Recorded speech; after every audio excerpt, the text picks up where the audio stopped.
Bereshit, Genèse, chapitre 16, Bible de Yehoshua Amashia. Or Sarai, femme d'Abraham, ne l'avait enfanté aucun enfant, mais elle avait une servante égyptienne du nom d'Agar. Et Sarai dit à Abraham, « Voici, Yahweh m'a empêché d'enfanter, viens, je te prie, vers ma servante. Peut-être aurai-je des enfants par elle. » Et Abraham écouta la voix de Sarai.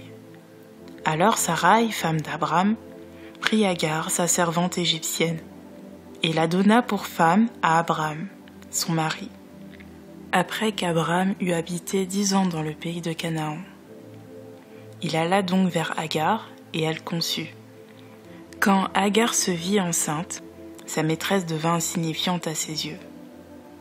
Et Sarai dit à Abraham, « Que la violence qui m'est faite soit sur toi. J'ai mis ma servante dans ton sein, mais quand elle a vu qu'elle avait conçu, je suis devenue insignifiante à ses yeux. Que Yahweh soit juge entre moi et toi. » Alors Abraham répondit à Sarai, « Voici, ta servante est entre tes mains, traite-la comme il sera bon à tes yeux. » Sarai donc l'opprima, et Agar s'enfuit de sa présence. Mais l'ange de Yahweh la trouva près d'une fontaine d'eau, dans le désert, près de la fontaine qui est sur le chemin de Chour. Et il lui dit, « Agar, servante de Sarai, d'où viens-tu? Et où vas-tu? » Et elle répondit, « Je m'enfuis de la présence de Sarai, ma maîtresse. » Et l'ange de Yahweh lui dit, « Retourne vers ta maîtresse et humilie-toi sous sa main. » L'ange de Yahweh lui dit, « Je multiplierai ta postérité. Elle sera si nombreuse qu'on ne pourra la compter. » L'ange de Yahweh lui dit aussi, « Voici, tu as conçu, tu enfanteras un fils, et tu lui donneras le nom de Ishmaël, car Yahweh a entendu ton affliction. Il sera pareil à un âne sauvage.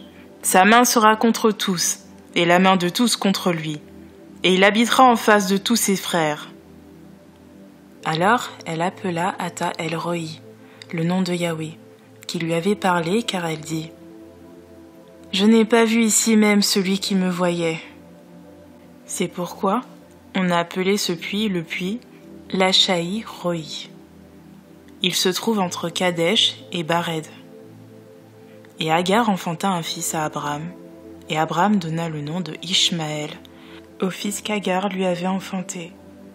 Abraham était âgé de 86 ans, quand Agar enfanta Ishmaël à Abraham. Bereshit, Genèse, chapitre 17, Bible de Yehoshua Amashia. Lorsque Abraham fut âgé de 99 ans, Yahweh apparut à Abraham et lui dit, « Je suis El Shaddai. Marche devant ma face et sois intègre, et je mettrai mon alliance entre moi et toi, et je te multiplierai extrêmement, extrêmement. » Alors Abraham tomba sur sa face, et Elohim lui parla et lui dit, « Quant à moi, voici mon alliance est avec toi. Tu deviendras le père d'une multitude de nations, et on ne t'appellera plus du nom d'Abraham, mais ton nom sera Abraham, car je t'ai établi père d'une multitude de nations. Je te ferai extrêmement, extrêmement porter du fruit. Je te ferai devenir des nations, et des rois sortiront de toi. J'établirai donc mon alliance entre moi et toi, et entre ta postérité après toi, selon leur génération. Ce sera une alliance éternelle, en vertu de laquelle je serai ton Elohim, et celui de ta postérité après toi. Je te donnerai à toi et à ta postérité après toi le pays où tu demeures comme étranger, tout le pays de Canaan, en possession perpétuelle, et je serai leur Elohim. » Elohim dit encore à Abraham, « Tu garderas donc mon alliance, toi et ta postérité après toi, selon leur génération. Et voici mon alliance entre moi et vous, et entre ta postérité après toi, que vous garderez, tout mâle parmi vous sera circoncis, et vous circoncirez la chair de votre prépuce. Ce sera le signe d'alliance entre moi et vous. Tout enfant mâle de 8 jours sera circoncis parmi vous dans vos générations, dans celui qui est né dans la maison que l'esclave acquis à prix d'argent, de tout étranger qui n'est pas de ta race. Celui qui est né dans ta maison et celui qui est acquis à prix d'argent seront circoncis. Ils seront circoncis et mon alliance sera dans votre chair, pour être une alliance perpétuelle. Et le mâle incirconcis qui n'aura pas été circoncis, dans la chair de son prépuce, cette âme sera retranchée du milieu de son peuple. Il aura rompu mon alliance. Elohim dit aussi à Abraham, « Quant à Sarai, ta femme, tu ne l'appelleras plus son nom Sarai, mais son nom sera Sarah. Et je la bénirai, et même je te donnerai un fils d'elle, je la bénirai, et elle deviendra des nations, des rois de peuples viendront d'elle. » Alors Abraham se prosterna la face contre terre, et rit, en disant en son cœur, « Naîtrait-il un fils à un homme âgé de 100 ans ? Et Sarah, une femme âgée de 90 ans, aura-t-elle un enfant ? » Et Abraham dit à Elohim, « Je te prie que Ishmaël vive devant toi. » Et Elohim dit, « Sarah, ta femme, t'enfantera vraiment un fils, et tu appelleras son nom Itzhak. J'établirai mon alliance avec lui, pour être une alliance perpétuelle pour sa postérité après lui. Je t'ai aussi exaucé concernant Ishmaël. Voici, je le bénirai, je le ferai porter du fruit, et je le multiplierai extrêmement, extrêmement. Il engendra 12 princes, et je le ferai devenir une grande nation. Mais j'établirai mon alliance avec Itzhak, que Sarah t'enfantera l'année qui vient, au temps fixé. » Et Elohim ayant achevé de parler, s'éleva au-dessus d'Abraham. Et Abraham prit son fils Ishmaël, avec tous ceux qui étaient nés dans sa maison, et tous ceux qu'il avait acquis à prix d'argent, tous les mâles parmi les hommes de la maison d'Abraham, et il circoncit la chair de leur prépuce en ce même jour-là, comme Elohim le lui avait dit. Abraham était âgé de 99 ans, quand il circoncit la chair de son prépuce. Et Ishmaël, son fils, était âgé de 13 ans, lorsqu'il fut circoncis la chair de son prépuce. En ce même jour, Abraham fut circoncis, et son fils Ishmaël aussi, et tous les hommes de sa maison, tant ceux qui étaient nés dans sa maison, que ceux qui avaient été acquis à prix d'argent. Des étrangers furent circoncis avec lui. Bereshit, Genèse, chapitre 18. Bible de Yehoshua Hamashia. Yahweh lui apparut dans les plaines de Mamré, comme il était assis à la porte de sa tente pendant la chaleur du jour. Il leva les yeux et regarda, et voici, 3 hommes se tenaient devant lui. Quand il les vit, il courut au-devant d'eux, depuis la porte de sa tente, et se prosterna à terre. Il dit, « Adonai, je te prie, si j'ai trouvé grâce à tes yeux, ne passe pas, je te prie, loin de ton serviteur. Comprenne, je vous prie, un peu d'eau, et lavez vos pieds, et reposez-vous sous un arbre. J'apporterai un morceau de pain pour fortifier votre cœur, après quoi vous passerez outre, car c'est pour cela que vous êtes venus vers votre serviteur. » Et ils dirent, « Fais ce que tu as dit. » Abraham donc s'en alla, en hâte dans la tente vers Sarah, et lui dit, « Vite, pétris 3 mesures de fleurs de farine, et fais des gâteaux. » Puis Abraham courut au troupeau, et prit un veau tendre et bon, et le donna à un serviteur qui se hâta de le préparer. Ensuite, il prit du beurre et du lait, et le veau qu'on avait préparé, et le mit devant eux. Il se tint auprès d'eux, sous l'arbre, et ils mangèrent. Et ils lui dirent, « Où est Sarah, ta femme ?» Et il répondit, « La voilà dans la tente. » Et l'un d'entre eux dit, « Je reviendrai vers toi au temps du renouveau. Et voici que Sarah, ta femme, aura un fils. » Et Sarah écoutait à la porte de la tente qui était derrière lui. Or, Abraham et Sarah étaient vieux, très avancés en âge, et Sarah n'avait plus ce que les femmes ont coutume d'avoir. Et Sarah rit en elle-même et dit : « Maintenant que je suis vieille, et mon Seigneur aussi est vieux, aurais-je encore des désirs ?» Et Yahweh dit à Abraham : « Pourquoi Sarah a-t-elle ri en disant : enfanterai-je vraiment et réellement moi qui suis vieille ? Y a-t-il quelque chose qui soit difficile pour Yahweh ? Je reviendrai vers toi au temps fixé, au temps du renouveau, et Sarah aura un fils. »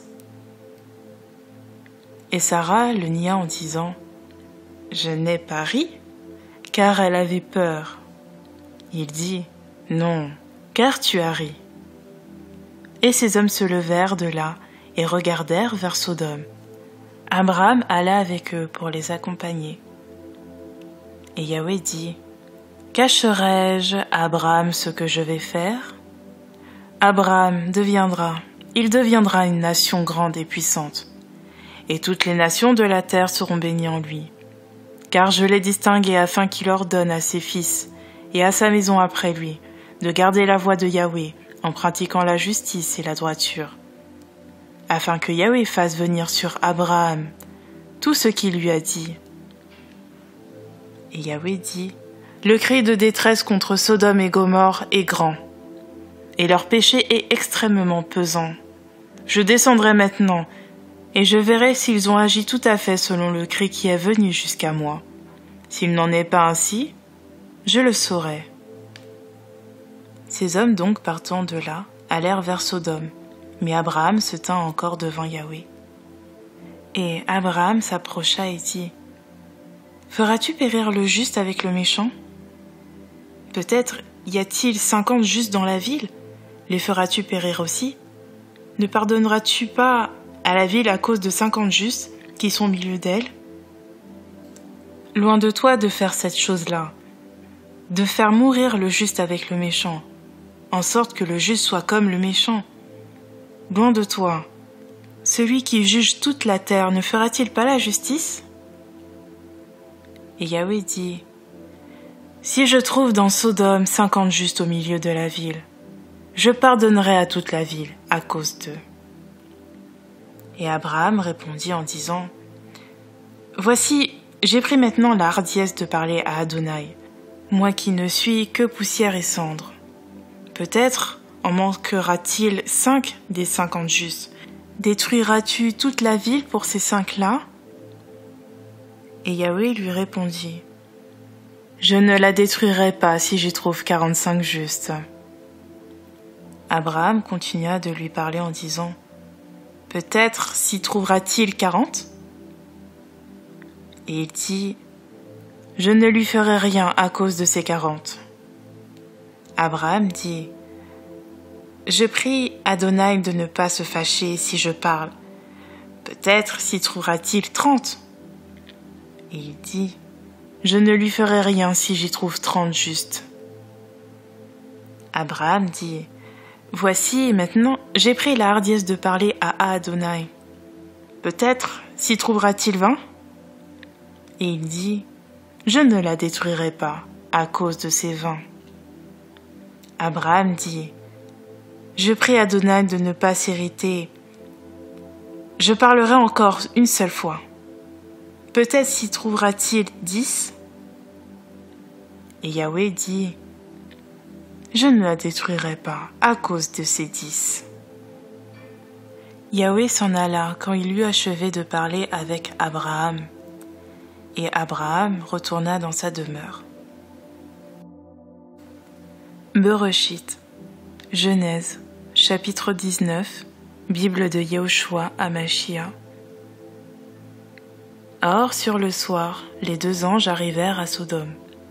Lot était assis à la porte de Sodome. Quand Lot les vit, il se leva pour aller au-devant d'eux, et se prosterna la face contre terre. Et il leur dit : « Voici, je vous prie, mes seigneurs, entrez maintenant dans la maison de votre serviteur, pour y passer la nuit. Vous vous lèverez les pieds, vous vous lèverez de bonne heure, puis vous poursuivrez votre chemin, Non, répondirent-ils, nous passerons la nuit sur la place. Mais il les pressa beaucoup, et ils se détournèrent pour aller chez lui, et entrèrent dans sa maison. Il leur fit un festin, et fit cuire au four des pains sans levain, et ils mangèrent. Ils n'étaient pas encore couchés que les hommes de la ville, les hommes de Sodome, environnèrent la maison depuis les jeunes hommes jusqu'aux vieillards, le peuple entier. Ils appelèrent Lot et lui dirent : « Où sont les hommes qui sont venus cette nuit chez toi ? Fais-les sortir afin que nous les connaissions. » Mais Lot sortit vers eux à l'entrée et, ayant fermé la porte derrière lui, il leur dit : « Je vous prie, mes frères, ne leur faites pas de mal. Voici, j'ai 2 filles qui n'ont pas encore connu d'homme. Je vous les amènerai, et vous leur ferez ce qui est bon à vos yeux. Seulement, ne faites pas de mal à ces hommes, car ils sont venus à l'ombre de ma poutre. » Et ils lui dirent : « Va-t'en, loin d'ici. » Ils dirent aussi : « En voilà un qui est venu comme étranger, et il veut nous gouverner, nous gouverner. Maintenant nous te ferons plus de mal qu'à eux. » Ils poussèrent fortement l'homme, Lot, et s'approchèrent pour briser la porte. Mais ces hommes étendirent leurs mains, firent entrer Lot vers eux dans la maison, et fermèrent la porte. Et ils frappèrent d'aveuglément les hommes qui étaient à la porte de la maison, depuis le plus petit jusqu'au plus grand, de sorte qu'ils se laissèrent à chercher la porte. Alors ces hommes dirent à Lot : « Qui as-tu encore ici qui t'appartienne, gendre, fils et filles, et tout ce qui t'appartient dans la ville, fais-les sortir de ce lieu. Car nous allons détruire ce lieu, parce que le cri contre ses habitants est grand devant Yahweh. Yahweh nous a envoyés pour le détruire. » Lot sortit donc et parla à ses gendres, qui devaient prendre ses filles, et il leur dit : « Levez-vous, sortez de ce lieu, car Yahweh va détruire la ville. » Mais aux yeux de ses gendres, il parut plaisanter. Quand l'aube se leva, les anges pressèrent Lot en disant : « Lève-toi, prends ta femme et tes 2 filles, qui se trouvent ici, de peur que tu ne périsses dans le châtiment de la ville. » Et comme il tardait, ces hommes saisirent sa main, la main de sa femme et les mains de ses 2 filles, à cause de la miséricorde de Yahweh à son égard. Ils l'emmenèrent et le mirent hors de la ville. Et il arriva, quand ils les eurent fait sortir dehors, qu'il dit : « Sauve ta vie, ne regarde pas derrière toi, et ne t'arrête en aucun endroit de la plaine. Sauve-toi sur la montagne, de peur que tu ne périsses. » Lot leur répondit : « Non, Seigneur, je te prie. Voici ton serviteur a maintenant trouvé grâce à tes yeux. Et tu as montré la grandeur de ta bonté en préservant ma vie. Mais je ne pourrai pas me sauver vers la montagne, de peur que le mal ne m'atteigne, et je mourrai. Voici, je te prie, cette ville est assez proche pour que je m'y enfuie, et elle est petite, je te prie, que je m'y sauve. N'est-elle pas petite ?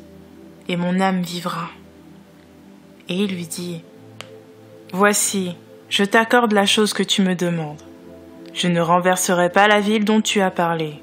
Hâte-toi de t'y sauver, car je ne pourrai rien faire jusqu'à ce que tu y sois entré. » C'est pourquoi le nom de cette ville fut appelé Tsoar. Comme le soleil se levait sur la terre, Lot entra dans Tsoar. Alors Yahweh fit pleuvoir du ciel sur Sodome et sur Gomorrhe du soufre et du feu de la part de Yahweh. Et il renversa ces villes-là, et toute la plaine, et tous les habitants des villes, et les herbes du sol. Mais la femme de Lot regarda derrière elle, et elle devint un pilier de sel. Abraham se leva de bon matin, et vint au milieu où il s'était tenu devant Yahweh. Et regardant vers Sodome et Gomorrhe, et vers tout le sol de cette plaine-là, il vit monter du sol une fumée comme la fumée d'une fournaise. Mais il arriva, lorsqu'Élohim détruisit les villes de la plaine, qu'il se souvint d'Abraham. Il envoya Lot hors du milieu du désastre, par laquelle il renversa les villes où Lot habitait. Et Lot monta de Tsoar et habita sur la montagne avec ses 2 filles, car il craignait de demeurer dans Tsoar, et il se retira dans une caverne, avec ses 2 filles. Et l'aînée dit à la plus jeune, « Notre père est vieux. Il n'y a personne dans le pays pour venir vers nous, selon la coutume de tous les pays.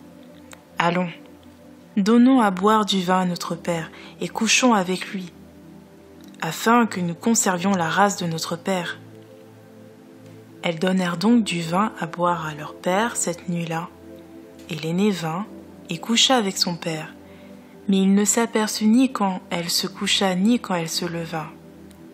Et il arriva le lendemain que l'aîné dit à la plus jeune, « Voici, j'ai couché la nuit dernière avec mon père. Donnons-lui encore du vin à boire cette nuit. Puis, va et couche avec lui, et nous conserverons la race de notre père. » Cette nuit-là, elles donnèrent encore du vin à boire à leur père. Et la plus jeune se leva et coucha avec lui. Mais il ne s'aperçut ni quand elle se coucha, ni quand elle se leva. Ainsi, les 2 filles de Lot conçurent de leur père. Et l'aînée enfanta un fils, qu'elle appela du nom de Moab. C'est le père des Moabites, jusqu'à ce jour. Et la plus jeune aussi enfanta un fils, qu'elle appela du nom de Ben-Ami. C'est le père des fils des Ammon, jusqu'à ce jour. Bereshit, Genèse, chapitre 20, Bible de Yehoshua Amashia. Et Abraham s'en alla de là, pour le pays du Midi. Il demeura entre Kadesh et Shur, et habita comme étranger à Guéra. Or, Abraham disait de Sarah, sa femme, « C'est ma sœur. » Et Abimélec, roi de Guéra, envoya enlever Sarah. Mais Elohim apparut la nuit dans un rêve à Abimélec et lui dit, « Voici, tu vas mourir à cause de la femme que tu as enlevée, car elle a un mari qui l'a épousée. » Abimélec, qui ne s'était pas approché d'elle, répondit, « Adonai, ferais-tu donc mourir une nation juste? Ne m'a-t-elle pas dit, « C'est ma sœur » et elle-même aussi n'a-t-elle pas dit « C'est mon frère » ? C'est dans l'intégrité de mon cœur et dans l'innocence de mes mains que j'ai fait cela. Et Elohim lui dit en rêve, « Je sais que tu as fait dans l'intégrité de ton cœur. Aussi ai-je empêché que tu ne pêches contre moi. C'est pourquoi je n'ai pas permis que tu la touches. Maintenant donc, rends la femme de cet homme, car il est prophète. Il priera pour toi et tu vivras. Mais si tu ne la rends pas, sache que tu mourras toi et tout ce qui est à toi. » Et Abimélec se leva de bon matin, appela ses serviteurs et rapporta à leurs oreilles toutes ces choses, et ils furent saisis de crainte. Puis Abimélec appela Abraham et lui dit, « Que nous as-tu fait, et en quoi t'ai-je offensé ? Que tu aies fait venir sur moi et sur mon royaume un grand péché. Tu m'as fait des choses qui ne se font pas. » Abimélec dit aussi à Abraham, « Qu'avais-tu en vue en agissant de la sorte ?» Et Abraham répondit, « C'est parce que je me disais, il n'y a sûrement aucune crainte d'Élohim dans cet endroit, et ils me tueront à cause de ma femme. D'ailleurs, elle est vraiment ma sœur, fille de mon père, mais elle n'est pas fille de ma mère, et elle m'a été donnée pour femme. Et il est arrivé, lorsqu'Élohim m'a fait errer loin de la maison de mon père, que je lui ai dit, « Aie la bonté de dire dans tous les endroits où nous irons que je suis ton frère. » Alors Abimélec prit des brebis, des bœufs, des serviteurs et des servantes, et les donna à Abraham. Et lui rendit Sarah, sa femme. Et Abimélec lui dit, « Voici devant toi mon pays, demeure où il sera bon à tes yeux. » Et il dit à Sarah, « Voici, je donne à ton frère 1000 pièces d'argent. Ce sera pour toi un voile sur les yeux pour tous ceux qui sont avec toi, et cela te justifiera devant tous. » Et Abraham pria Elohim, et Elohim guérit Abimélec, sa femme, et ses servantes, de sorte qu'elles purent avoir des enfants, car Yahweh avait fermé toute matrice de la maison d'Abimélec, à cause de Sarah, femme d'Abraham.